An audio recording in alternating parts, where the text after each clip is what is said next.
പ്രിയമുള്ളവരെ, വചനജ്വാല 1368 ദിനത്തിലേക്ക് പ്രവേശിക്കുന്ന ഇന്ന് മെയ് 30 വെള്ളിയാഴ്ച എല്ലാവർക്കും സുന്ദരമായ ഒരു സുപ്രഭാതം ആശംസിക്കുന്നു.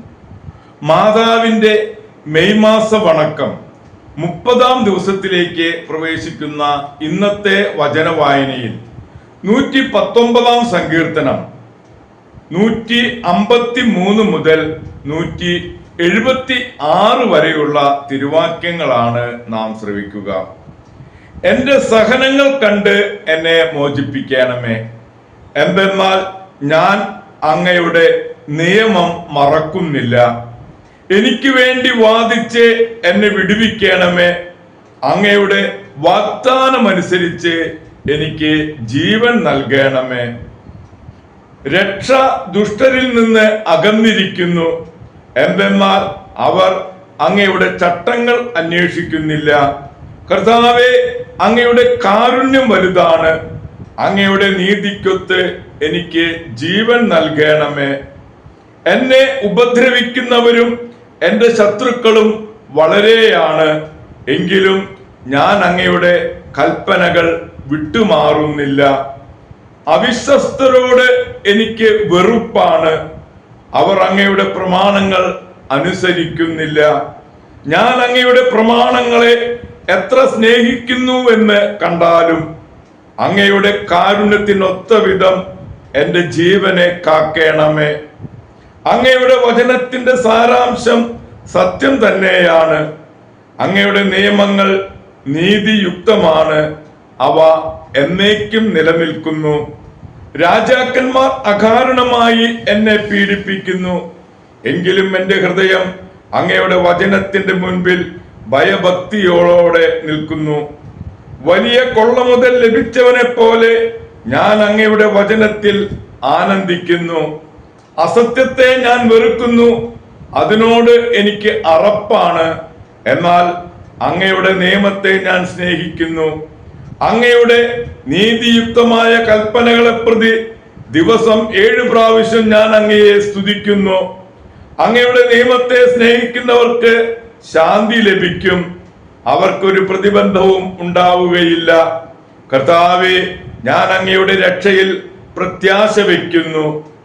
അങ്ങയുടെ പ്രമാണങ്ങൾ അനുസരിച്ച് ഞാൻ പ്രവർത്തിക്കുന്നു. ഞാൻ അങ്ങയുടെ കൽപ്പനകൾ പാലിക്കുന്നു, ഞാൻ അവയെ അത്യധികം സ്നേഹിക്കുന്നു. അങ്ങയുടെ പ്രമാണങ്ങളും അവയുടെ കൽപ്പനകളും ഞാൻ പാലിക്കുന്നു. എന്റെ വഴികൾ അങ്ങയുടെ കൺമുൻപിലുണ്ടല്ലോ. കർത്താവേ, എന്റെ നിലവിളി അങ്ങയുടെ സന്നിധിയിൽ എത്തുമാറാകട്ടെ. അങ്ങയുടെ വാഗ്ദാനം അനുസരിച്ച് എനിക്ക് അറിവ് നൽകണമേ. എന്റെ യാചന അങ്ങയുടെ സന്നിധിയിൽ എത്തുമാറാകട്ടെ. അങ്ങയുടെ വാഗ്ദാനം അനുസരിച്ച് എന്നെ രക്ഷിക്കണമേ. അവിടുത്തെ നിയമങ്ങൾ എന്നെ പഠിപ്പിച്ചത് കൊണ്ട് എന്റെ അധരങ്ങൾ അങ്ങയെ പുകഴ്ത്തട്ടെ. എന്റെ നാവ് അങ്ങയുടെ വചനം പ്രകീർത്തിക്കും, എന്തെന്നാൽ അങ്ങയുടെ പ്രമാണങ്ങൾ നീതിയുക്തമാണ്. ഞാൻ അങ്ങയുടെ കൽപ്പനകൾ പാലിക്കാൻ ഉറച്ചിരിക്കുന്നതിനാൽ അങ്ങയുടെ കരം എനിക്ക് താങ്ങായിരിക്കട്ടെ. കർത്താവേ, ഞാൻ അങ്ങയുടെ രക്ഷ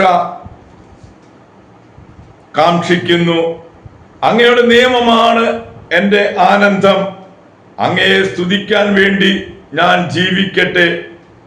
അങ്ങയുടെ നിയമങ്ങൾ എനിക്ക് തുണയായിരിക്കട്ടെ.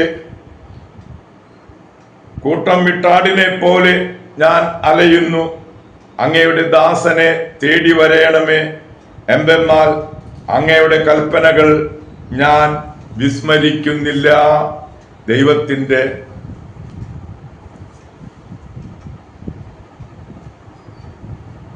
ദൈവത്തിന്റെ വചനമാണ് നാം ശ്രവിച്ചത്. പ്രിയമുള്ളവരെ, ആഗോള കത്തോലിക്ക സഭയിൽ ഇന്ന് ഫെർഡിനൻഡ് തൃതീയൻ രാജാവിനെ അനുസ്മരിക്കുന്ന പൊൻസുദിനമാണ്. രാജകുമാരനായിരുന്ന 18-ാം വയസ്സിൽ അദ്ദേഹം രാജാവായി. 20-ാം വയസ്സിൽ വിവാഹം, 10 മക്കളുണ്ടായി. രാജകീയ പദവികളും ബഹുമാനങ്ങളും വിശുദ്ധിയോടെ ജീവിച്ച ഫെർഡിനൻഡ് അമ്മയുടെ നിർദ്ദേശപ്രകാരമാണ് പ്രവർത്തിച്ചിരുന്നത്. ഓരോ യുദ്ധത്തിന്റെയും തലേ ദിവസം മാതാവിനോട് കണ്ണുനീരോടെ പ്രാർത്ഥിച്ചിരുന്നു. സൈന്യം മാതാവിന്റെ രൂപം വഹിച്ചിരുന്നു. 37-ാം വയസ്സിൽ അദ്ദേഹം വീണ്ടും ഒരു വിവാഹം കഴിക്കുകയും അതിൽ 3 മക്കൾ കൂടി ഉണ്ടാവുകയും ചെയ്തു. കുറെ കഴിഞ്ഞപ്പോൾ രോഗബാധിതനാകുകയും കണ്ണുനീരോടെ ഉറക്കെ കുമ്പസാരിച്ച് വിശ്വാസ പ്രകടനം ചെയ്ത് മക്കളെ ഉപദേശിക്കുകയും തിരി കത്തിച്ചു പിടിച്ച് ആത്മാവിനെ ദൈവത്തിന് സമർപ്പിച്ച് മാതാവിന്റെ ലുത്തിനിയായും സ്വസ്ത്രഗീതവും ആലപിച്ച് 53-ാം വയസ്സിൽ മെയ് 30-ന് ഈ ലോകത്തോട് യാത്ര പറഞ്ഞു. പ്രിയമുള്ളവരെ, ഒരു രാജാവായിരുന്നിട്ടും വിശുദ്ധനായ വിശുദ്ധ ഫെർഡിനൻഡ് തൃതീയൻ രാജാവിനെ അനുസ്മരിച്ചുകൊണ്ട് അദ്ദേഹത്തിന്റെ മാധ്യസ്ഥം യാചിച്ചുകൊണ്ട് ഇന്നത്തെ ഈ നല്ല ദിവസത്തിലേക്ക് നമുക്ക് പ്രവേശിക്കാം. എല്ലാവർക്കും നല്ല ഒരു വെള്ളിയാഴ്ച ദിവസം ആശംസിക്കുന്നു. ദൈവം നിങ്ങളെ ഓരോരുത്തരെയും സമൃദ്ധമായി അനുഗ്രഹിക്കട്ടെ.